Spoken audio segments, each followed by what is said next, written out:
जय श्री राम। आप सभी को एक बार फिर से स्वागत है आपके अपने चैनल ज्ञान सागर में। आप सभी को करवा चौथ की हार्दिक शुभकामनाएं। आइए सुनते हैं करवा चौथ की व्रत कथा। बहुत समय पहले की बात है। एक साहूकार के 7 बेटे थे और उनकी एक बेटी भी थी। सभी सातों भाई अपनी बहन से बहुत प्यार करते थे, यहाँ तक कि वो उसे खाना खिलाए बिना खुद कभी नहीं खाते थे। एक बार उनकी बहन ससुराल से मायके आई हुई थी। शाम को जब भाई अपना व्यापार व्यवसाय बंद करके घर आए तो उन्होंने अपनी बहन को देखा। सभी भाई खाना खाने बैठे और अपनी बहन से भी खाना खाने का आग्रह किया, लेकिन तब उनकी बहन ने बताया कि उनका आज का करवा चौथ का निर्जला व्रत है। वो खाना सिर्फ चंद्रमा को अर्घ देकर ही खा सकती है। उसके भाई उससे बहुत प्रेम करते थे। उनसे अपनी बहन को भूख से व्याकुल देखा नहीं गया। उन्होंने एक उपाय सोचा। उसके भाई नगर से बाहर एक पहाड़ी पर गए और पहाड़ी पर जाकर उन्होंने वहां आग जला दी और घर आकर अपनी बहन को उस आग को चलने में दिखाया और कहा, देख बहन, चांद निकल आया है। चल जल्दी दर्शन कर ले और फिर चांद को अर्घ देके भोजन ग्रहण कर ले। भाइयों की बात सुनकर साहूकार की बेटी ने अपनी भाभियों से कहा, भाभी देखो चांद निकल आया है, आप भी अर्घ देकर भोजन कर लो। अपनी ननद की बात सुनकर भाभियाँ बोली, बाईसा यह तो आपका चांद है, हमारा चांद आने में अभी समय है। साहूकार की बेटी भूख से व्याकुल थी। वह चांद को अर्घ देकर भोजन करने बैठ गई। जैसे ही उसने पहला घास खाया उसे छींक आ गई। दूसरा घास खाते ही उसमें बाल निकल आया और तीसरा घास अभी खाने ही वाली थी कि उसके ससुराल से बुलावा आ गया कि उसका पति बीमार है और वह जिस भी हालत में हो तुरंत अपने ससुराल पहुँचे। अब उसकी माँ उसे विदा करने लगी। उसे विदा करने के लिए माँ ने जब बक्से से कपड़े निकाले तो सारे कपड़े काले ही मिले। दूसरी बार माँ ने कपड़े निकाले तो सारे कपड़े सफ़ेद निकल रहे थे। बेटी बोली, माँ तुम यह सब रहने दो, मैं जाती हूँ। यह देखकर माँ घबराई और बोली, बेटी रास्ते में जो छोटा बड़ा जो भी मिले सबके पैर पड़ती जाना। जो कोई भी बूढ़ सुहागन होने का आशीर्वाद दे तो वही अपने पल्ले से गांठ बांध लेना। बेटी बोली, ठीक है माँ, और वह अपने ससुराल के लिए निकल गई। रास्ते में उसे जो भी मिला वह सबके पांव छूती गई। सबने कहा, सुखी रहो, पियर का सुख देखो, खुश रहो का आशीर्वाद दिया। ऐसे वो अपने ससुराल पहुंच गई। ससुराल के दरवाजे पर छोटी ननद खेल रही थी। जब उसने उसके भी पांव छुए तो उसने आशीर्वाद दिया, सदा सौभाग्यवती रहो, पुत्रवती रहो और बूढ़ सुहागन हो। यह सुनते ही उसने अपने पल्ले से गांठ बांध ली। घर में अंदर गई तो उसने देखा उसका पति मरा हुआ जमीन पर लेटा है और उसे ले जाने की तैयारी हो रही है। वो उसे देख के बहुत रोई, बहुत चिल्लाई। जैसे ही उसे ले जाने लगे वह रोती चिल्लाती बोली, मैं इन्हें ले जाने नहीं दूंगी। फिर भी जब कोई नहीं माना तो वह बोली, मैं भी साथ जाऊंगी। जब वह नहीं मानी तो सब बोले, चलो साथ में। जब पति को जलाने का समय आया तो वह बोली, मैं इन्हें जलाने नहीं दूंगी। तो यह देखकर सब बोले, पहले तो पति को खा गई, अब उसकी मिट्टी भी खराब कर रही है। लेकिन वह नहीं मानी। गांव के और परिवार के साथ लोगों ने यह निर्णय लिया कि इसे यही रहने दो, इसके लिए एक झोंपड़ी बना दो। और वह वहां अपने पति के साथ उसी झोंपड़ी में रहने लगी। वह पति की साफ सफाई करती और उसके पास ही बैठी रहती। उसकी छोटी ननद दिन में 2 बार आकर उसे भोजन दे जाया करती थी।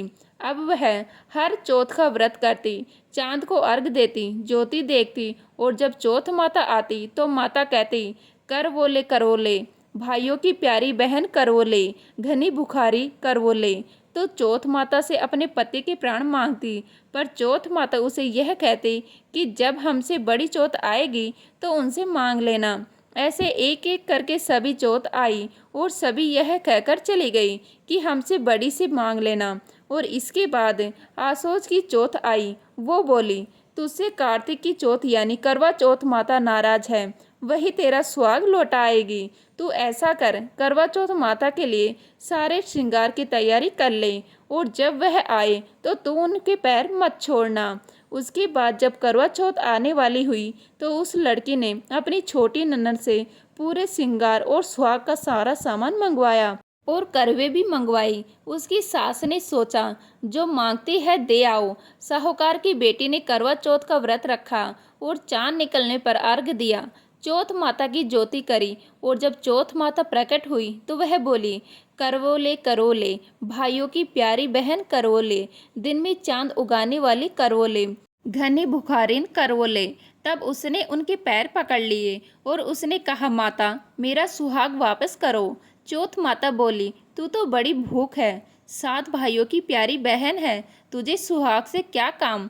तब वह बोली, नहीं माता, मैं आपके पैर तब तक नहीं छोड़ूंगी जब तक आप मेरा सुहाग वापस नहीं करती। चौथ माता बोली, अच्छा ठीक है, ऐसा कर, चूड़ी दे, बिंदी दे। और एक एक करके उन्होंने उससे 16 श्रृंगार का पूरा सामान मांगा। उसने माता को वह सारा एक एक करके दे दिया। माता ने कहा, लगता है तुझे कोई सिखा के गया है। उसने कहा, नहीं माता, ऐसा कुछ नहीं है। इसके बाद चौथ माता ने अपनी आंखों से काजल निकाला, नाखूनों से मेहंदी निकाली, मांग से सिंदूर निकाला और चिटकी उंगली का छींटा दिया। उसका पति जीवित हो गया और चौथ माता जाते जाते उसकी झोंपड़ी पर लात मार गई, जिससे उसकी झोंपड़ी एक महल में बदल गई। अब जब उसकी छोटी ननद खाना लेकर आई तो उसने देखा, भाभी की झोंपड़ी की जगह तो कोई महल खड़ा है। लेकिन उसने अपने ननद को देख लिया। ननद को देखते ही उसके पास आई और बोली, देखो भाई साहब, आपका भाई वापस आ गया। घर जाओ और सासू जी से कहो गाजे बाजे के साथ हमें लेने आए। नाना दौड़ी दौड़ी अपनी माँ के पास जाकर बोली, मामा भाई जिंदा हो गया है।